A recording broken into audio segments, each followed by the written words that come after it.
Tonight, Fox Undercover is investigating allegations of favoritism and political influence on Beacon Hill. Couldn't explain why a real estate deal the state supported suddenly fell apart. Investigative reporter Mike Bodette is on the case. There are a lot of questions about this case, but not a lot of answers. One state lawmaker says something just doesn't seem right about a building deal that went bust. Could Beacon Hill politics be to blame?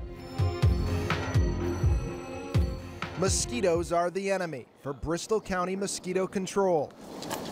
They're fighting the spread of the deadly Triple E and West Nile viruses.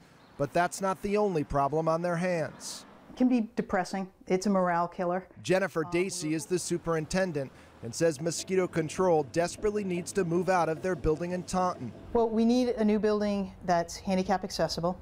We need a new building that has more space. She lists one reason after another. We have no fire repression. We have no fire detection. We store our traps.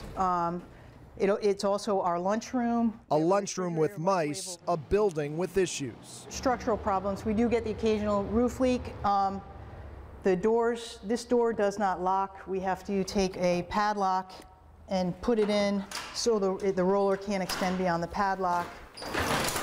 Mosquito Control has been searching for a new building for years. The landlord of their current home, Peter Cullen, wanted them to stay where they are, in Taunton, in a renovated facility, and submitted a bid along with this video of what it would look like. But the Mosquito Control Commission thought they found the perfect place here in Norton, and the state agreed. The Division of Capital Asset Management and Maintenance, also known as DCAM, which approves state leases, recommended the site in October 2013, but then rejected all proposals in February, telling the Mosquito Control Commission the rules changed and the facility had to remain in Taunton because it's one of the state's struggling gateway cities. Did that ever come up during the first two bids? No, it didn't. State Representative Betty Poirier represents part of Bristol County. Why do you think the rules changed? I honestly do not know, but there is something about it that just doesn't smell right to me. Mosquito Control's current landlord is politically connected. He's a contributor to State Senator Mark Pacheco. The town manager of Norton wrote to the state, concerned about the appearance of favoritism or political influence. Do you think that could be what's going on here? It could very well be. I cannot think of any good, reasonable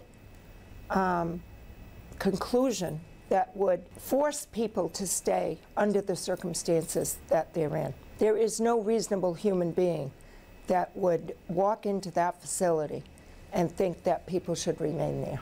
The appearance is there, and that may very well be.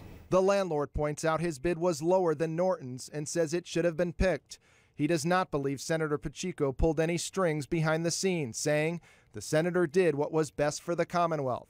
Senator Pacheco would not tell us what he did or didn't do on the landlord's behalf, but says the lowest cost responsible bid should get the deal.